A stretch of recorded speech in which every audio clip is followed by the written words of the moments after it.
It's Virtual NAMM 2021 at geekazine.com. Continuing coverage, NAMM 2021, right from my desk. I'm not wearing pants. I'm kidding. It's virtual.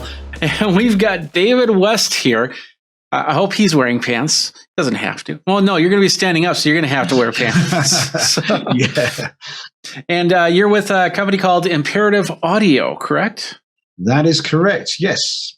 Tell us your role there and what Imperative Audio is. Okay, so I'm the managing director of Imperative Audio, which is a brand that belongs to Studio Space in the UK. It's a very well-established pro audio company that supplies all sorts of equipment for the pro audio industry. So yes, and I'm the managing director. Okay.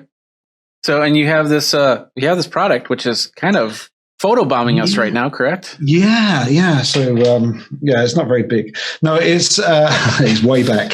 So, it's way back. Yeah. So, basically, this is a vocal booth, and it's designed to help the user create the best possible sound from their microphone. We've for years, actually, within this company, have been selling vocal booths, but they're usually quite big, monstrous, heavy. They have to be assembled, and they cost lots and lots of money. In fact, I think probably one of the main ones we do starts at around about £8,000. So that's I might have walked through one of them at either a NAMM or NAB or any of these types of shows.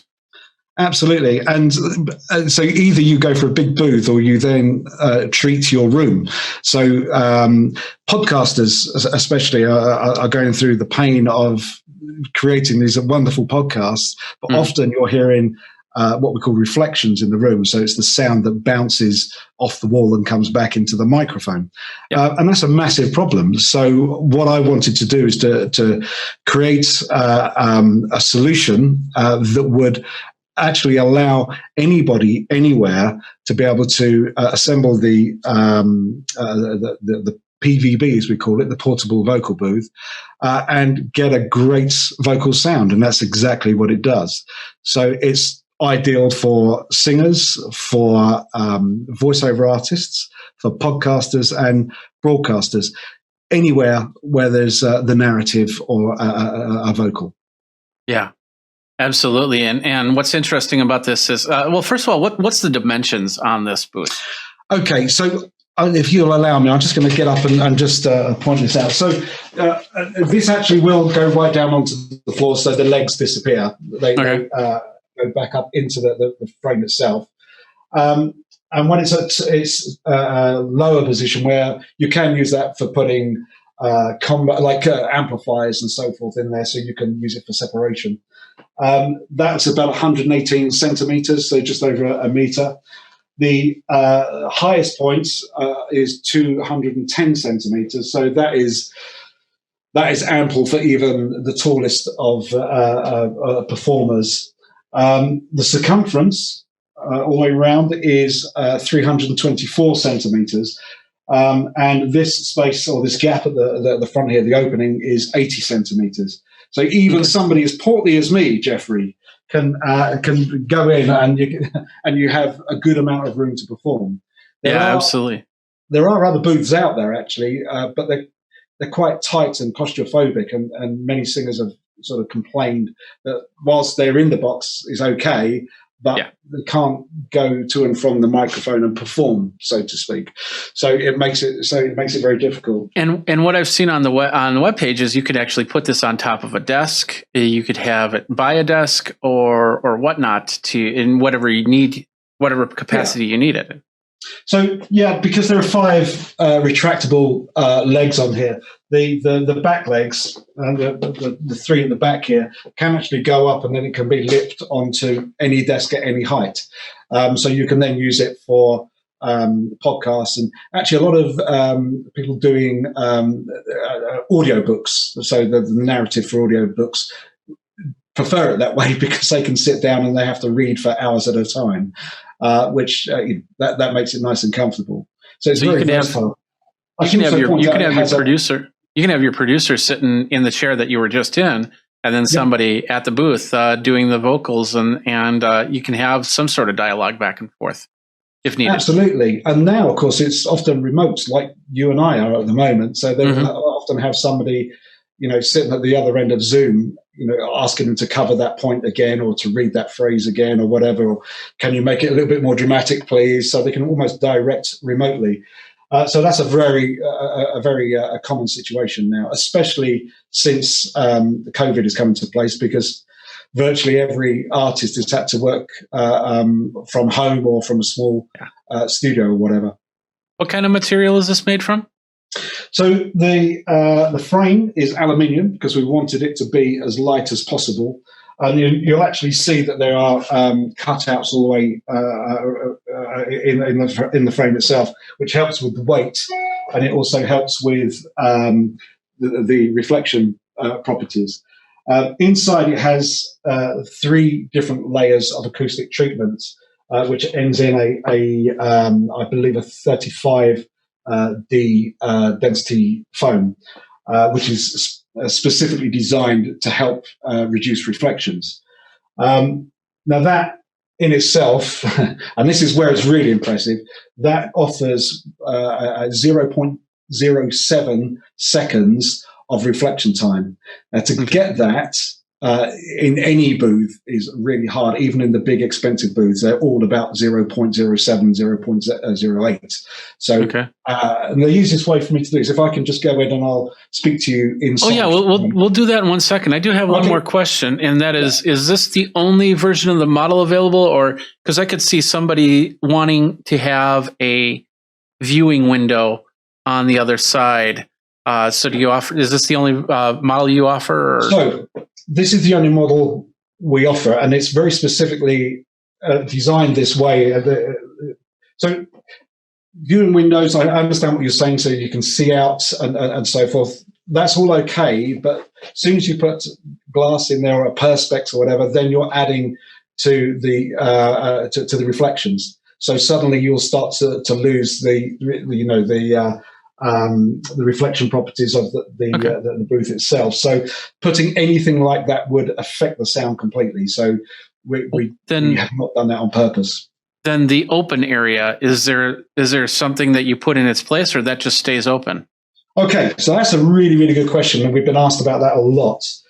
The reality is that when we were looking at the design, we thought, okay, we could put a doorway, we could put a curtain. There's lots of things we could put in there to help, but when you actually stand there, as you can see, if I'm that way round, you'll find that you actually become part of the solution. So my clothing, in effect, helps the acoustic properties there. So you could put a curtain around there, or we could have put one on, but we found when we were testing it, it didn't make that much of a difference, to be quite honest. So we've refrained from doing it at the moment, but maybe in a version 2 or 3, if we find there's a reason to put one there, we will at that point. Okay. Yeah, I suppose if they need it, they'll put a curtain there on their own. So yeah. Okay, and I'm looking at this. It's a lot of vocals, so it's tough to put any type of camera in there. So it's harder to do any type of video stuff unless you actually punched a hole through it. But then that's okay. That's okay, because this is about the vocal part of things. So let's go ahead and get in there, and let's hear how it sounds. Okay, I'm going to just take a paragraph to read to you, because I'll get in and talk rubbish otherwise, as always.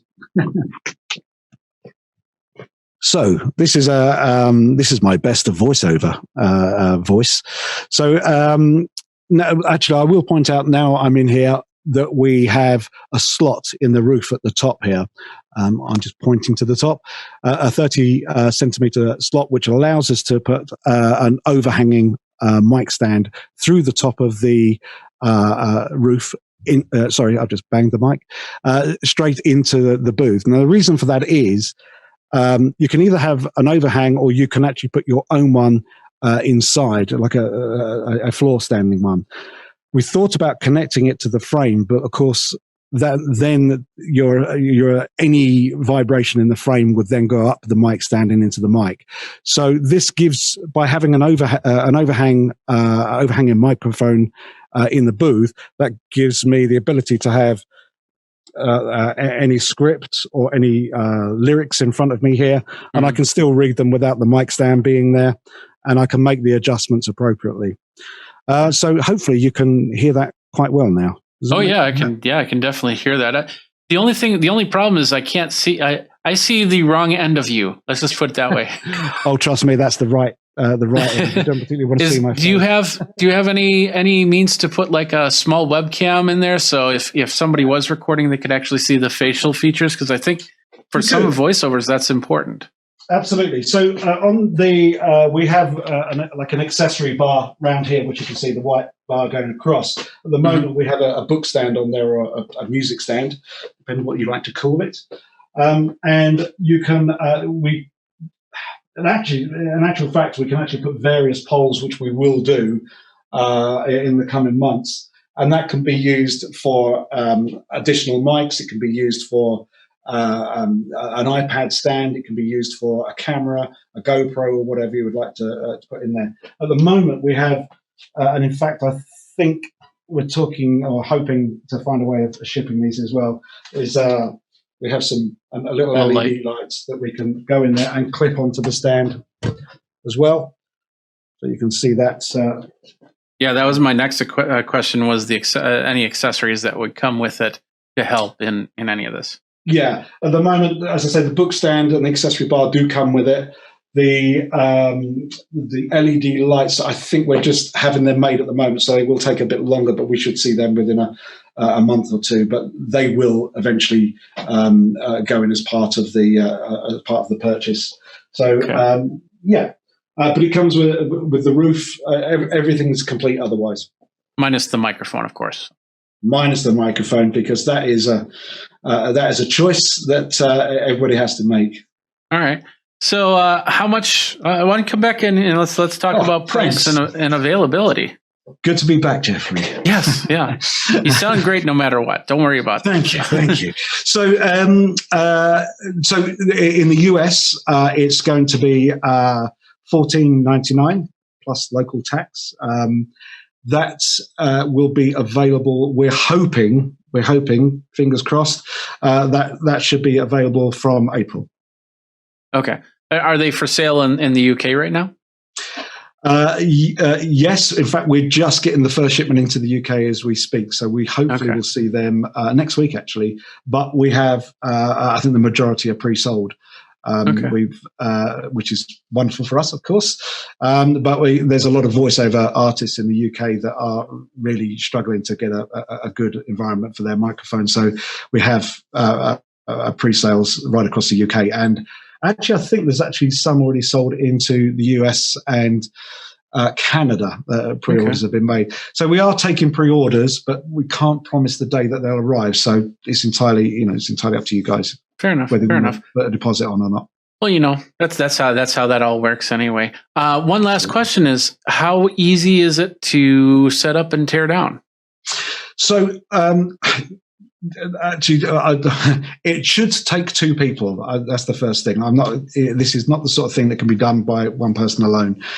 It can be taken down in probably less than a minute, and it's to put it up takes usually 2 or 3 minutes, assuming you have somebody there with you.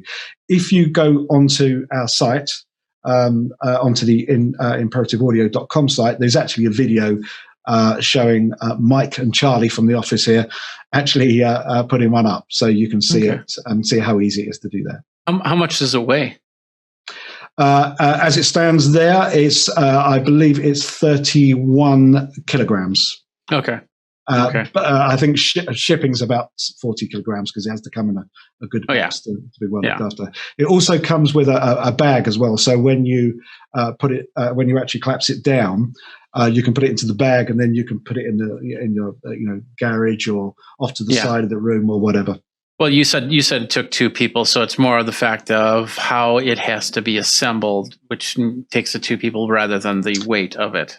Absolutely, yeah, and that's purely because you're bringing up 5 legs, and then you just want to make sure you have it in place, and also you're setting it the appropriate height, because I'm actually quite short, so it's good to have somebody there just to help you with that. But once you get it set up and marked, and next time you know exactly what to do. Okay, perfect. Well, it's Imperative Audio. You said the website is imperativeaudio.com, correct? Correct. Yeah. Okay.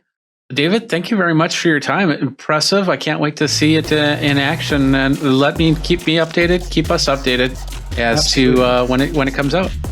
Will do. Thank you, Jeffrey. Thanks a lot for watching this video by Geekazine. If you're over on geekazine.com or youtube.com/Geekazine, don't forget to like, subscribe, comment, hit the bell notification so you know when the next video comes out. Until next time, you guys geek out and take care.